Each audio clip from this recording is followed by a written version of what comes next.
జీవమార్గం వీక్షకులకు ప్రభు పేరిట శుభములు తెలియజేస్తున్నాను. నిన్నటి దినాన పురుషులకు బైబిల్ గ్రంథం ఇస్తున్న హెచ్చరికలను మనం చూసాము. అయితే ఈరోజు స్త్రీలకు కూడా బైబిల్ గ్రంథం ఇస్తున్న కొన్ని హెచ్చరికల్ని మనము జాగ్రత్తగా ఆలోచించేద్దాము. భార్యాభర్తలు ఇరువురిని కూడా ఏక శరీరము అని మాట్లాడుతున్నాడు. వారిద్దరూ ఏక శరీరము. అయితే ఇక్కడ స్త్రీ తన ధర్మాన్ని గమనించుకోవాల్సిన అవసరం ఉంది. అదేమిటంటే భర్తకి ఎప్పుడు కూడా సహకారిగా ఉండాలి.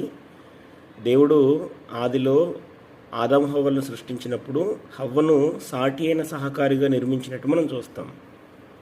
సాటి అయిన సహాయము. కాబట్టి సహాయకరంగా ఉండాల్సిన అవసరత భార్య పైన ఎంతైనా ఉంది.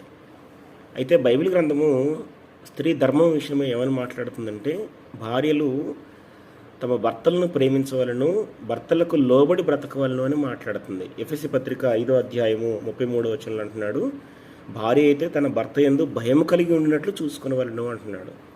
అలాగే 22వ వచనంలో అంటున్నాడు, ప్రభువునకు వలె మీ సొంత పురుషులకు లోబడి ఉండుడి అంటున్నాడు. కాబట్టి భర్తల మీద ఆధిపత్యాన్ని చెలాయించడానికి, అధికారం చెలాయించడానికి స్త్రీలకు అవకాశం ఇవ్వట్లేదు బైబిల్ గ్రంథం. అలాగే స్త్రీ ఎటువంటి గుణాన్ని కలిగి ఉండకూడదో కూడా చెప్తున్నాడు. గయ్యాళిగా స్త్రీ తన భర్త ఏడలో ఉండకూడదు అని మాట్లాడుతున్నాడు.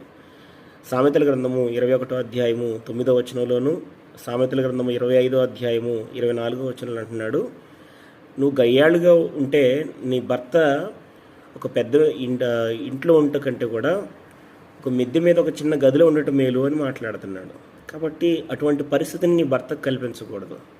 అలాగే గయ్యాళుగా నువ్వు ఉంటే నేను ఎలా పోల్చి మాట్లాడుతుంది బైబిల్ గ్రంథం అని అంటే, ముసురు దినమున పడే వర్షం ఎలాగో ఆ చినుకులకు ఆ నీళ్లు కారే విధానం ఎలా ఉంటుందో గయ్యాళితో పోరు కూడా అలాగే ఉంటుందని మాట్లాడుతుంది. కాబట్టి గయ్యాళిగా కానీ లేకుంటే భర్తను ఇబ్బంది పెట్టే విధానంలో కానీ నీ జీవన విధానం ఉండకూడదు. నీవు ఎప్పుడు కూడా నీ భర్తకు లోబడుతూ భయపడుతూ, భయము అంటే ఏదో విషసర్పాన్ని చూసినట్టుగా, క్రూర జంతువుని చూసినట్టుగా భయపడాల్సిన పరిస్థితి కాదు, కానీ గౌరవంగా బ్రతకాలి.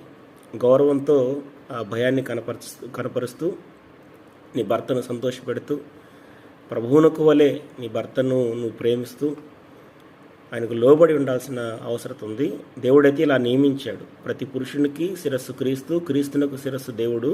అలాగే స్త్రీకి శిరస్సుగా దేవుడు పురుషుని నియమించాడు. ఈ విషయాన్ని స్త్రీలందరూ గమనించి పురుషులకు ఆధిపత్యాన్ని ఇచ్చి మరి లోబడి భయపడుతూ వారికి సహకరించాలని ప్రభు పేరిట కోరుతారు.